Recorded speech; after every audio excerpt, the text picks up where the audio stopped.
ओम श्री गुरुभ्यो नमः। हरि ओम। या देवी सर्वभूतेषु शक्तिरूपेण संस्थिता नमस्सस्यै नमस्सस्यै नमस्सस्यै नमो नमः। ಆತ್ಮೀಯ ವೀಕ್ಷಕ ಬಂಧುಗಳಿಗೆ ಆರೋಗ್ಯ ಸಮೇತ ಐಶ್ವರ್ಯ ಫಲ ಪ್ರಾಪ್ತಿಯಾಗಲೆಂದು ನನ್ನ ಆರಾಧ ದೇವಿಯರ ಈ ಚಾಮುಂಡೇಶ್ವರಿ ಪಾದಗಳನ್ನು ನಮಸ್ಕರಿಸುತ್ತಾ ಈ ದಿನದ ಕಾರ್ಯಕ್ರಮವನ್ನು ನಾನು ಪ್ರಾರಂಭಿಸುತ್ತಿದ್ದೇನೆ. ಈಗ ಮೂರನೇ ಮನೆ ಬಂದಾಗ ಪರಾಕ್ರಮದ ಮನೆ ಅಂತ ಹೇಳ್ತೇವೆ. ಪರಾಕ್ರಮ ಅಂದರೆ ಧೈರ್ಯ, ಸಾಹಸ, ಲಕ್ಷ್ಮಿ ಅಂತ. ಕೆಲವು ಧೈರ್ಯನೇ ಇರಲ್ಲ, ಎಲ್ಲದಕ್ಕೂ ಇರಿಟೇಷನ್ ಪಡ್ತಾ ಇರ್ತಾರೆ, ಭಯ ಪಡ್ತಾ ಇರ್ತಾರೆ, ಅಂಜಿಕೆ ಪಡ್ತಾ ಇರ್ತಾರೆ, ಗೊತ್ತಿರೋ ಹೇಳಕ್ಕಾಗ ಎಷ್ಟೋ ಜನ ಒದ್ದಾಡ್ತಾ ಇರ್ತಾರೆ. ಆದ್ದರಿಂದ ಮೂರನೇ ಮನೆ ಪರಾಕ್ರಮ ಅನ್ನೋ ವಿಚಾರವನ್ನು ಸಹ ಮಂಡನೆ ಮಾಡ್ಬೋದು.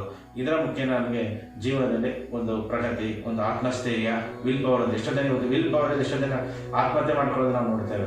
ಇದಕ್ಕೆಲ್ಲ ಕಾರಣ ಆತ್ಮಸ್ಥೈರ್ಯ, ನಂಬಿಕೆ ಇಲ್ಲದೆ ಇರೋದು. ಅದರಿಂದ ಮೂರನೇ ಮನೆಯನ್ನು ನಾವು ಪರಾಕ್ರಮ ಮನೆ ಅಂತ ಕರೀತೇವೆ. ಆತ್ಮಸ್ಥೈರ್ಯವನ್ನು ತುಂಬುವಂತಹದ್ದು.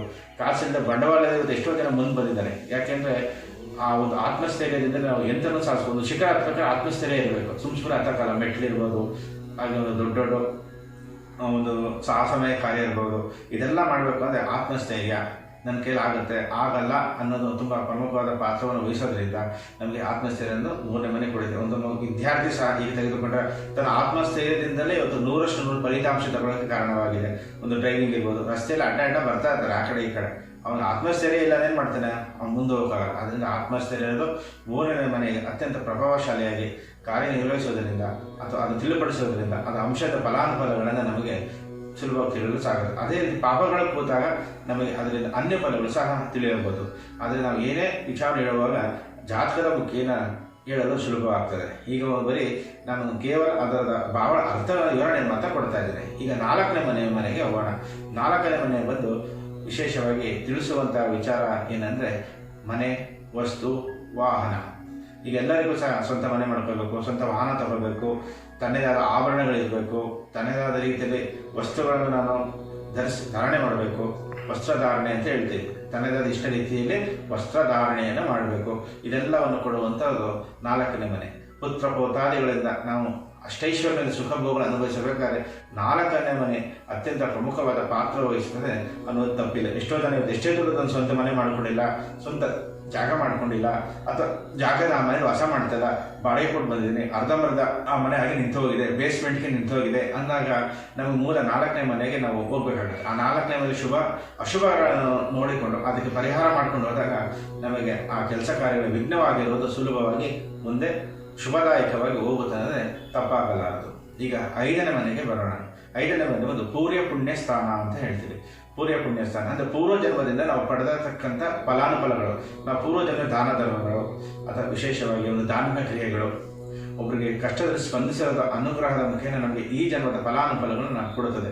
ಪೂರ್ವ ಜನ್ಮ ಫಲ ಚೆನ್ನಾಗಿದ್ದಲ್ಲಿ ಈ ಜನ್ಮದಲ್ಲಿ ನಾವು ಅಷ್ಟೇ ಸುಖಭೋಗಗಳನ್ನು ಬಯಸಿದ್ದೆಲ್ಲ ನಾವು ಪಡೆಯೋದಕ್ಕೆ 5ನೇ ಮನೆ ಅತ್ಯಂತ ಶಕ್ತಿಶಾಲಿಯುತವಾದ ಮನೆ ಅಂತ ಕರೀತೇವೆ. ಆ 5ನೇ ಮನೆಗೆ ನಾವು ಪುತ್ರ ಸ್ಥಾನವನ್ನು ಸಹ ಕಂಡುಕೊಳ್ಬೋದು. ಈಗ ಎಷ್ಟೋ ಜನಕ್ಕೆ ಪುತ್ರ ಸಂತಾನವೇ ಆಗ್ತಾ ಇರ್ತದೆ. ಯಾಕೆ ಅಂತ ಪ್ರಶ್ನೆ ಇದ್ದಾಗ ಆ 5ನೇ ಮನೆ ಭಾವದ ಪುತ್ರ ಸ್ಥಾನ. ಎಷ್ಟೋ ಜನ ನಮಗೆ ಹೆಣ್ಮಕ್ಳೇ ಇದೆ, ಗಂಡು ಸಂತಾನವಿಲ್ಲ ಅಂದಾಗ ನಾವು 5ನೇ ಮನೆ ನೋಡಬೇಕು. ಹಾಗೆ ಪುತ್ರ ಸ್ಥಾನವನ್ನು ಸಹ ಕೊಡುತ್ತದೆ. ಹಾಗೆ ಧಾರ್ಮಿಕ ವಿಚಾರಗಳು, ಹಾಗೆ ಅನ್ನದ ಆಲಯಗಳು, ಹಾಗೆ ಒಂದು ಶ್ರೀ ಕ್ಷೇತ್ರ ಧರ್ಮದರ್ಶಿಗಳು, ಈಗ ಹಲವಾರು ಒಂದು ಶಿಕ್ಷಣ ಕ್ಷೇತ್ರದಲ್ಲಿ ಉನ್ನತವಾದ ಒಂದು ಸಾಧನೆ, ಒಂದು ಸಮಾಜ ಸೇವೆಗೆ ಅಂದರೆ ಸಮಾಜ ಸೇವಕರು ಅಂತ ನಾವು ಕರೀತೇವೆ. ಸಮಾಜ ಸೇವಕರು ಆಗಬೇಕಾದರೂ ಸಹ ಪೂರ್ವ ಪುಣ್ಯ ಸ್ಥಾನವನ್ನು ನಾವು ಪ್ರಮುಖವಾಗಿ ನೋಡಬೇಕು. ಈ ಏಜ್ ಹೋಮ್ ಅಂತ ಹೇಳ್ತೀವಿ. ಈ ವಯಸ್ಸಾದ ಕಾಲದಲ್ಲಿ ತಂದೆ ತಾಯಿಗಳನ್ನು ನೋಡಿಕೊಳ್ಳೋ ಅನಾಥಾಶ್ರಮ, ಅನಾಥಾಲಯಗಳು. ಈಗ ಆ ವ್ಯಕ್ತಿ ಆ ಪೂರ್ವ ಪುಣ್ಯ ಫಲದಿಂದ ತಾನು ತನ್ನವರ ಜೊತೆಗೆ ಅನ್ಯರಿಗೂ ಸಹಾಯ ಮಾಡಲೆಂಬ ಭಾವನೆಯಿಂದ ಅವನು ವೃದ್ಧಾಶ್ರಮವನ್ನು ಪ್ರಾರಂಭಿಸಿ ಅಲ್ಲಿ ಸೇವಾ ಮನೋಭಾವದಲ್ಲಿ ನೋಡಿಕೊಳ್ಳುವಂತಹ ಸಹ ಪ್ರವೃತ್ತಿಯನ್ನು ಸಹ ಅವನು ಮಾಡ್ಕೊಂಡು ಬರ್ತಾನೆ. 6ನೇ ಭಾವದ ಬಗ್ಗೆ ವಿಚಾರ ಹೋಗೋಣ. 6ನೇ ಮನೆಯನ್ನು ವಿಚಾರಕ್ಕೆ ನಾವು ಹೋದಾಗ ಆ ಭಾವವು ನಮಗೆ ಆರೋಗ್ಯದ ಬಗ್ಗೆ ತಿಳಿಸುತ್ತದೆ. ಈಗ ಹೆಚ್ಚಿನ ರೀತಿಯಲ್ಲಿ ಜಗತ್ತಲ್ಲಿ ಅತ್ಯಂತ ಒಂದು ಪರಿಣಾಮಕಾರಿ ಪ್ರಭಾವ ಬೀರುವ ಒಂದು ಮೂಲ ಅಂಶವೇ ಈಗ ತೆಗೆದುಕೊಂಡಾಗ ನಮಗೆ ಆರೋಗ್ಯವನ್ನು ತಿಳಿಸುತ್ತದೆ.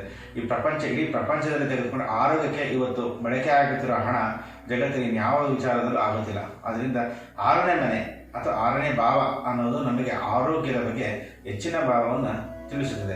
ಆರೋಗ್ಯ ಇವತ್ತು ಪ್ರತಿಯೊಂದು ವಿಚಾರದಲ್ಲೂ ಬೇಕೇ ಬೇಕು. ಒಂದು ಊಟ ಉಪಚಾರದಲ್ಲಿ ಇದು ತಿನ್ನಬೇಕು, ಅದು ತಿಂದರೆ ಹೆಚ್ಚು, ಇದು ತಿಂದರೆ ಕಡಿಮೆ, ಇದು ತಿನ್ನಬಾರ್ದು. ಈಗ ಹಲವಾರು ರೀತಿಯಲ್ಲಿ ನಮಗೆ ಒಂದು ಅಡಚಣೆಗಳು ಉಂಟಾಗ್ತಾ ಇದೆ. ಅದರಿಂದ ನಾವು ಆರೋಗ್ಯವನ್ನು ಉತ್ತಮಪಡಿಸಿಕೊಳ್ಳಲು, ಆರೋಗ್ಯದ ವಿಚಾರವಾಗಿ ತಿಳ್ಕೊಳ್ಳಲು, ಕಾಯಿಲೆಗಳ ಬಗ್ಗೆ ತಿಳಿದುಕೊಳ್ಳಲು ನಮಗೆ 6ನೇ ಮನೆ ಸಹಕಾರಿಯಾಗುತ್ತೆ. ಯಾವ ಪ್ರಭಾವಗಳು ಕೂತಿದೆ ಆ ಗ್ರಹದ ಜೊತೆಯಲ್ಲಿ ಅನ್ಯ ಗ್ರಹಗಳ ಒಂದು ಸಂಗಡದಿಂದ ನಾವು ಅನೇಕ ಕಾಯಿಲೆಗಳನ್ನು ಸಹ ನಾವು ಜಾತಕದ ಮುಖೇನ ಮುಂಬರುವ ದಿನಗಳು ಬರುವುದನ್ನು ಇದೇ ತಿಳಿದುಕೊಂಡು ಅದಕ್ಕೆ ಸೂಕ್ತವಾದ ಪರಿಹಾರ ಮಾಡಿಕೊಂಡು ನಾವು ಉತ್ತಮವಾದ ಆರೋಗ್ಯವನ್ನು ಪಡೆಯುವುದರಲ್ಲಿ ಯಾವುದೇ ರೀತಿ ಸಂಶಯವಿಲ್ಲ. ಆದ್ದರಿಂದ 6ನೇ ಮನೆಯನ್ನು ನಾವು ವಿಶೇಷವಾಗಿ ಆರೋಗ್ಯಕ್ಕೆ ಹೆಚ್ಚಿನ ಒಂದು ಪ್ರಾಶಸ್ತ್ಯತೆಯನ್ನು ಕೊಡುವುದರಿಂದ ನಮಗೆ ಪ್ರಮುಖವಾದ ಪಾತ್ರವನ್ನು ವಹಿಸಿದಂತೆ ತಪ್ಪಾಗಲಾರದು. ಹಾಗೆ 6ನೇ ಮನೆಯು ಸಹ ನಮಗೆ ದೃಷ್ಟಿ, ಈಗ ಎಲ್ಲ ಕಡೆ ನೋಡಿದ್ರೆ ಒಂದು ದೃಷ್ಟಿ ಆಯಿತು ಅಂತ ಹೇಳ್ತೀವಿ. ಹಾಗೆ 6ನೇ ಮನೆಯನ್ನು ಸಹ ನಮಗೆ ದೃಷ್ಟಿಭಾವದ ಮನೆಯಾಗಿದೆ.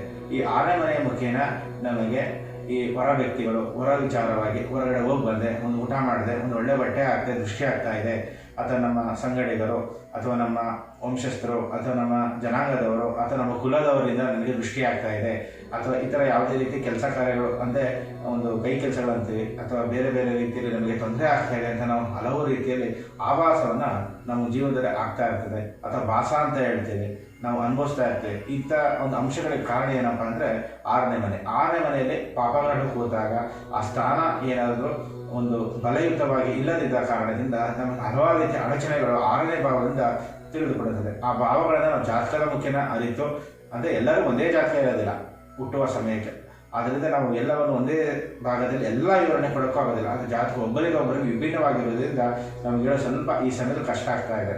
ಆದ್ದರಿಂದ ಜಾತಕವನ್ನು ನಾವು ವಿವರಯುಕ್ತವಾಗಿ ಆ ಸಮಯದ ಲಗ್ನದಿಂದ ನಾವು ಯಾವ ರೀತಿ ಯಾವ ಪ್ರಭಾವಕ್ಕೆ ಯಾವ ಗ್ರಹಗಳು ಯಾವ ರಾಶಿಗಳು ಮುಖ್ಯನ ಕೂತಿದೆ ಅಂತ ತಿಳಿದುಕೊಂಡು ನಂತರ ಹೇಳೋಕ್ಕೆ ಸಹಾಯಕಾರಿಯಾಗುತ್ತದೆ. ಅದೇ ರೀತಿ 6ನೇ ಮನೆಯಿಂದ ನಾವು ನಾನಾ ರೀತಿ ನಷ್ಟಗಳನ್ನು ಸಹ ಈ ಆರೋಗ್ಯ ಬಾಧೆಯಿಂದ ಹಣ ಸಂಪತ್ತೆಲ್ಲ ಕಳ್ಕೊತೀವಿ.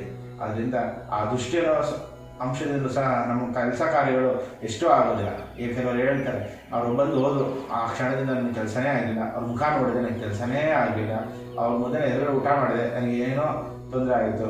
ಹೀಗೆ ನಾವು ಹಲವಾರು ರೀತಿಯಲ್ಲಿ ವ್ಯಕ್ತಿಗಳು ವಿಭಿನ್ನವಾಗಿ ಅವರವರ ಜೀವನದಲ್ಲಿ ನಡೆಯುವಂತಹ ಅಂಶಗಳನ್ನು ವ್ಯಕ್ತಪಡಿಸುತ್ತಾರೆ. ಆದರೆ 6ನೇ ಮನೆಯನ್ನು ಸಹ ಪ್ರಭಾವಶಾಲಿಯಾದ ಮನೆ ಅಂತ ಹೇಳಿಕೊಂಡು ನಾವು ಅದಕ್ಕೆ ಸೂಕ್ತವಾದ ಪರಿಹಾರ ಮಾಡಿಕೊಂಡು ಜಾತಕವನ್ನು ವೀಕ್ಷಿಸಿ, ಅಂದರೆ ಆ ಜಾತಕವನ್ನು ನೋಡಿ ನಾವು ನಂತರ ಶುಭ ಅಶುಭ ಫಲಗಳನ್ನು ನೋಡಿದ ಸಹಕಾರಿಯಾಗಿದೆ. 6ನೇ ಮನೆಯನ್ನು ಸಹ ನಾವು ವಿಶೇಷವಾಗಿ ಅದನ್ನು ನೋಡಿ ಮುಂದಿನ ಫಲಾನುಫಲಗಳನ್ನು ಆ ಜಾತಕದ ವ್ಯಕ್ತಿ ಹೇಳುವ ಮುಖೇನ ಸಹ ನಾವು ಪರಿಹಾರವನ್ನು ಕಂಡುಕೊಳ್ಳಬಹುದು.